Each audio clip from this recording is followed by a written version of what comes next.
Gumala naman nga tayo sa gubat para maghanap ng dambuhalang sawa. Saktong-sakto ang panahon ngayon, medyo umuulan-ulan. Baka naman nga makita na natin yung dambuhalang sawa. Sobrang tagal na natin na hinahanap. May mga kasama nga tayo dyan at yung isa pa ay galing sa Samar. At ito naman nga ang unang nakita namin, isang napakagandang ibon. Yan naman nga ang tinatawag na black nape monarch. Napakaamo nga nila sa gabi pero pag umaga hindi mo yan malalapitan. At ito naman nga isang ulo. Kumakain ba kayo niyan? Napakasarap nga niyan isahog sa langka, lalong-lalo na kung maraming gata. At yan, may nakita pa nga kami dito isang scorpion. Subukan ko pa nga yan na ipagapang sa aking palad. Para naman nga malaman kung ano bang pakiramdam na gumagapang ito sa kamay at malaman natin kung agresibo ba ito. At yan, napagapang ko na nga sa aking kamay. Parang gumagapang lang na ipis ang pakiramdam pero medyo nanginginig ang kamay ko niyan. Diyan na nga kami papasok sa dalawang malaking bato. Bali sawa talaga ang gusto namin makita sa gabing ito gawa ng umuulan-ulan. Madalang kasi nga ang ibang ahas sa ganitong klaseng panahon na umuulan. At yan, may nakita nga ako dyan na sumisilong na bulbul sa malaking dahon. Yan naman nga ang yellow-vented bulbul o palago kung tawagin dito sa probinsya. At dito naman nga sa unahan merong dragonfly at sa katabi niyan meron naman kami nakita na stick insect. Pero mukhang may pagtatalo sila ng dragonfly kaya parang sinakmal siya ng dragonfly. Medyo matapang naman nga ang tutubi na yon para sakmalin yung mas mahaba pa sa kanyang stick insect. At ito naman nga siguro pamilyar naman dito ang mga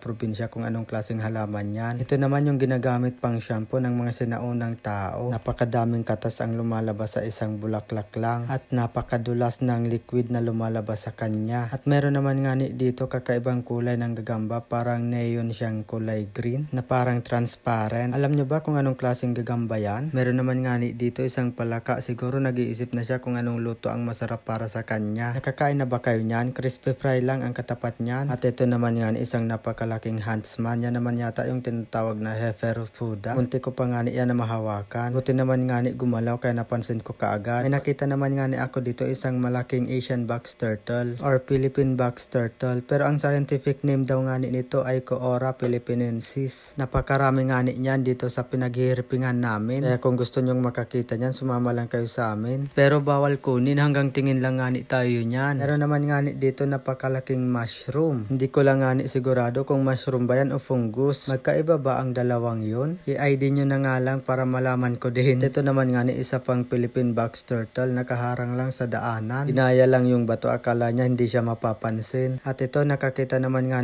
tayo ng isang Philippine vine snake or Asian vine snake, Ahitola prasena. Yan naman ay mildly venomous. Napakarami din nga ang nakikita namin ito dito sa gubat. At ito naman nga isang bronzeback luzonensis. Yan naman ay walang kamandag. Sa dahon pa talaga siya ng alingatong natutulog. At meron naman nga dito isang napakagandang ahas. Yan naman ang yellow vine snake. Bibihira lang nga kami makakita ng ganitong kulay. Sana sa susunod yung kulay blue naman ang makita namin.